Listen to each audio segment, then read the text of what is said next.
Ganda ng singlet ng SAP. Kasama tayo. Hindi ko nakasama. Naka-jump na magandang singlet. Ganda ng singlet ng design. Saka ganda ng ginagawa. Oo. Oy! Sino ang gagawin pala na si Tamayo? Si Francis. Oh. Ando din sa Kuwait lang din. Kasama mo siya, no? Oo, kasama ko yung isa.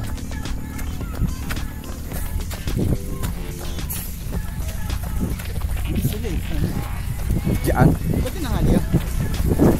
Pumunta muna ako. Dito lang pala kayo. Huli.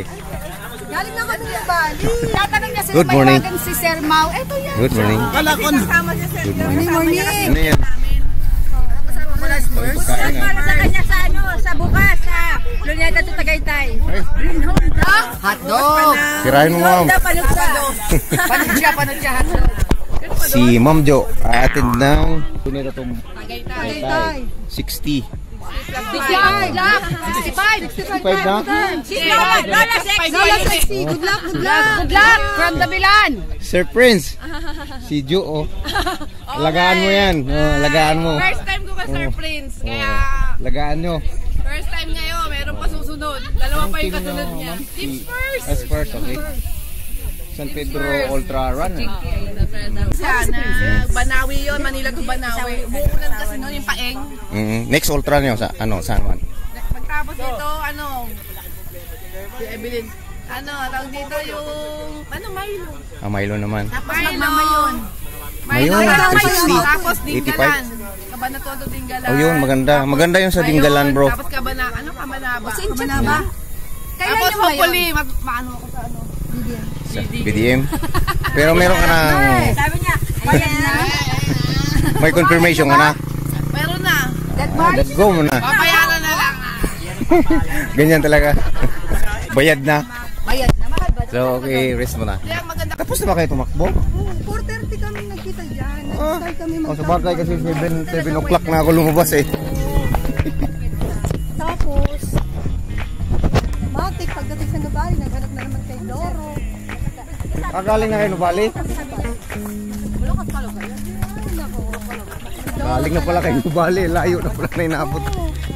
Si Boko, nag-ano ng GM. Patuloy mo. Kayang-kaya yan. Si Bok, bata pa eh. Bata pa. Yung isa 102, yung isa 160. Kailangan mo matakbo yung dalawa para parang Grand Slam tawagin. Pero 2 hits lang. Oo.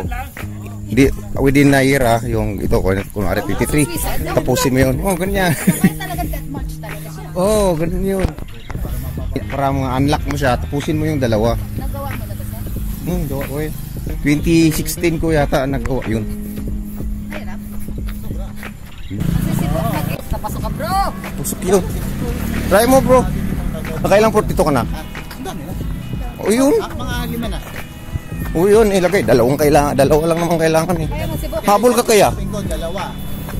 Pagdura, 1. Oo. Try mo, bro. Sayang. Para sabay-sabay kayong 3. Parang mahirap pa yung pagkayo. Kailangan. Kailangan handalip kaluluwa. Na-late ako ng labas. Kaya walking na lang sila. Ako na lang nagra-run. Kasi late ako. Patapos na sila. Pa kayo, ako cooling down na. Kasi, maganda sa babot. Ruder! Viper, color, Hoka. Sige, Mau, tarita ka lang. Oh, sige, takbo-takbo muna ako, bro. Kita-kits na lang doon sa dulo. So late ako, kaya magpabawi muna ako.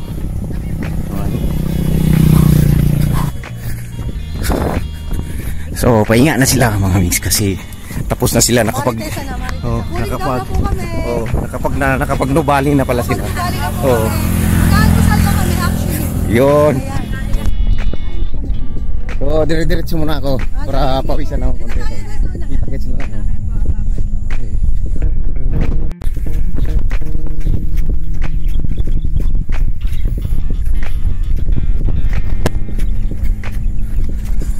ate.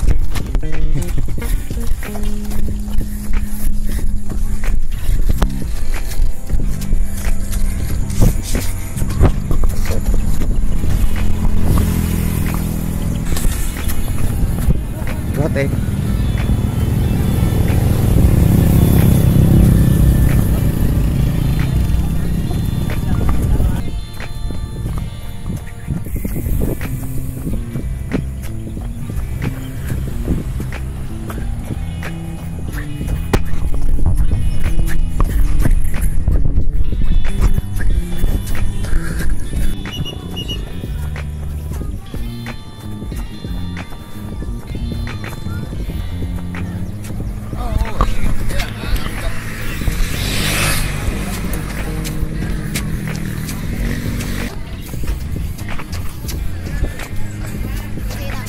Jong!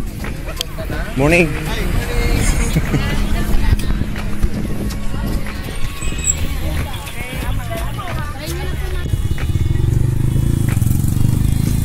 Boss, diretso lang ako ha. Ha? Diretso lang ako. Kinuhanan lang kita. Meron kasing dinar.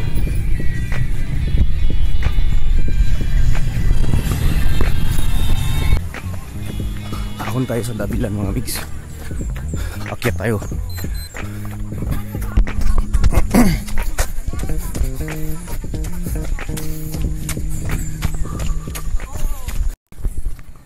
Sa first ahon na tayo mga bigs. Let's go.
Madali tumakbo rito mga mids kaysa bike. Kung sa bike to hingal na.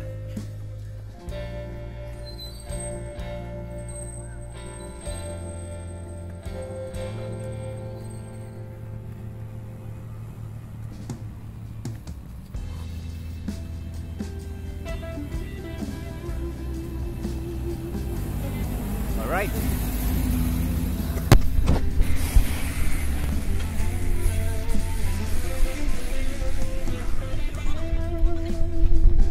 Morning.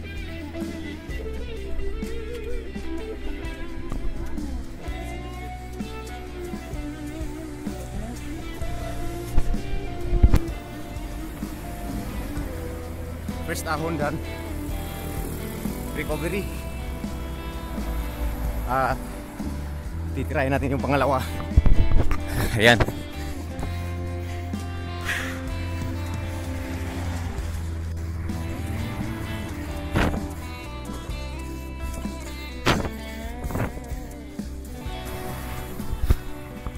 Yun.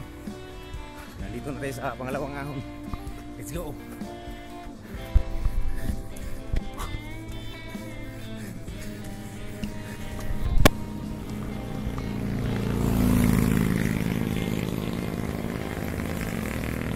Maiksi lang naman siya. Pero yayay.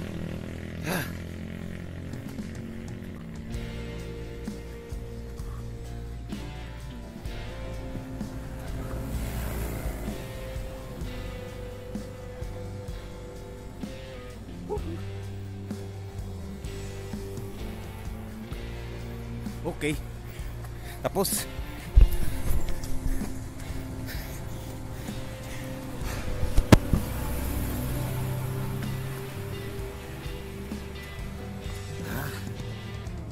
Tapos hanggang dito lang tayo.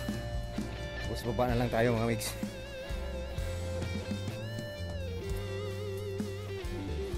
Tagalit ng puso.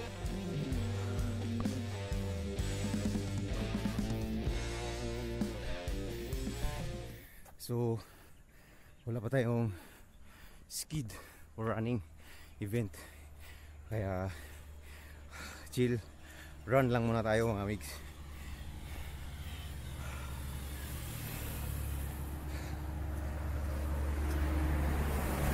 Kaya naman 7 o'clock na rin ako nakalabas at nakita ko maganda ang panahon, makulimlim, so tinira ko na. Let's go, balik tayo. Good morning, sir. Fight. So baba na tayo mga amigs. Nagutom na naman ulit ako.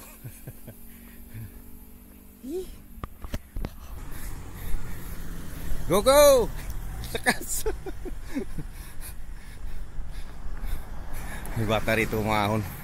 Dito sa pangalawang ahon, lakas oh. Kasama yan yung tatay niya.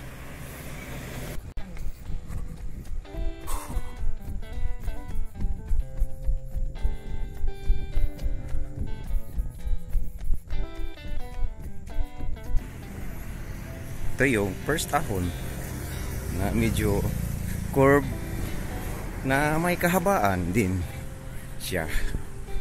Bagay na hihingal ka rin dahil tuloy-tuloy ang iyong padyak o kaya running. Pero napagtanto ko na mas maigi palang umahon na tumatakbo kaysa magbisikleta, dahil parang hindi ako nahirapan umahon.